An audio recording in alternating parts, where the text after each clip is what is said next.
with is we have a 4th to 6th grade group, and the group is called Essentials, and we meet after our Foundations group on Monday mornings. And this group has worked really hard this year. It's everyone seated in the back row. We are missing a couple of people. But we've had fun just parsing sentences, studying the parts of speech, doing math drills, a lot of writing, which it's been fun. It's been a lot of fun, right guys?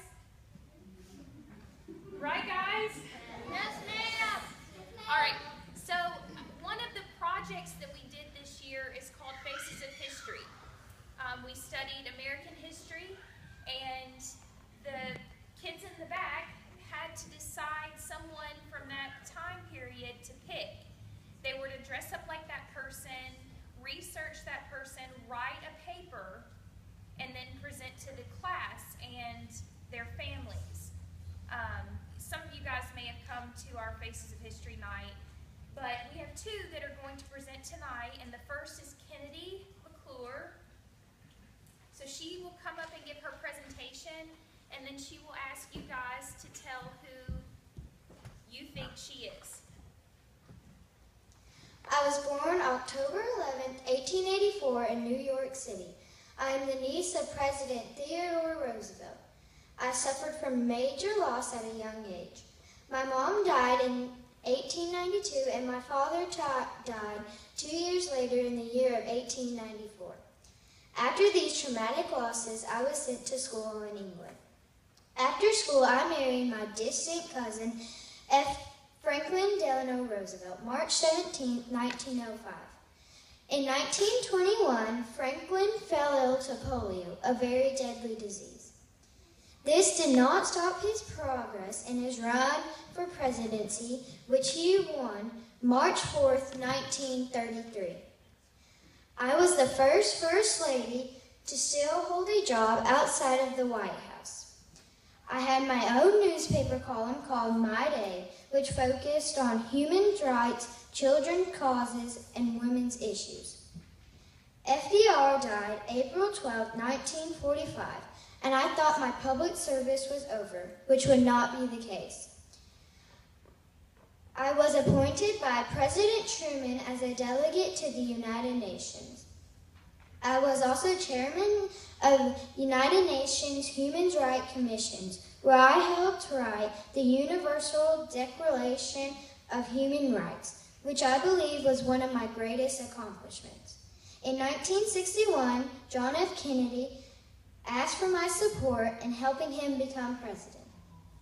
I passed the next year on November 7, 1962. At my funeral, Adlai Stevenson quoted, "She would rather light candles than curse the darkness, and her glow has warmed the world." These are just a few of the reasons why I was considered one of the greatest First Ladies. Who am I?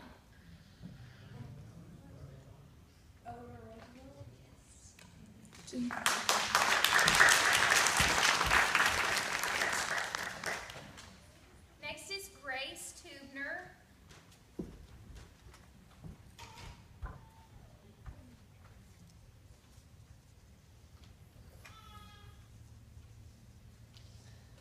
A long time ago, when all the grandmothers and grandfathers of today were little boys or little girls or very small children, or perhaps not even born, Ma, Pa, Baby Carrie, Mary, and I packed up and headed from our home in the great big woods of Wisconsin.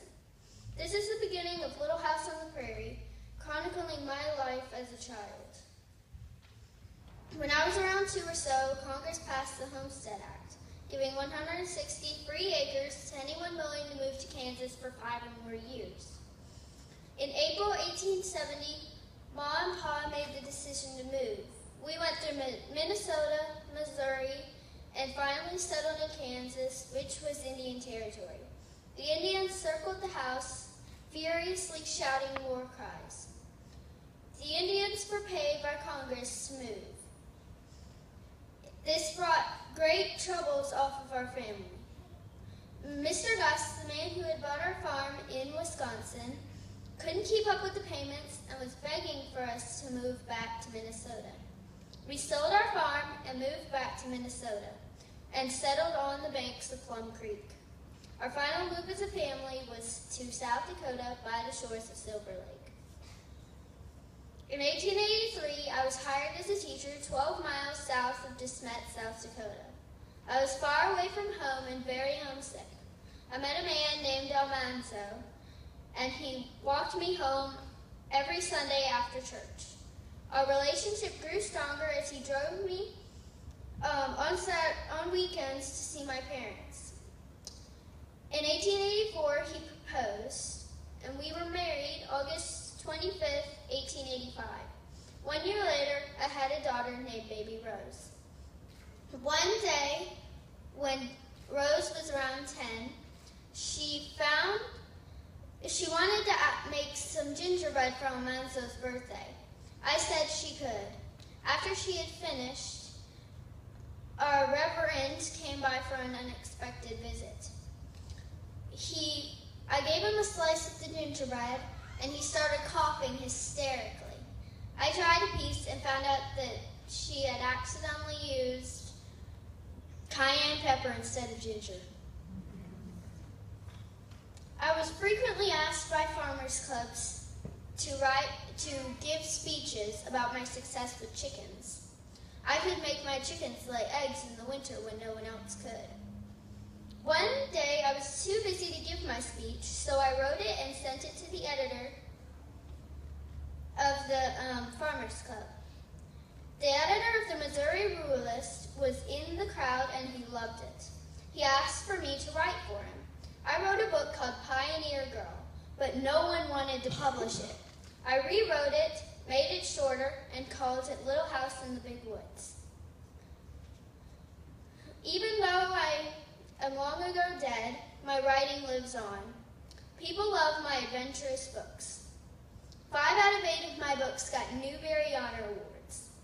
I am still one of the most beloved children's authors of all time. Who am I?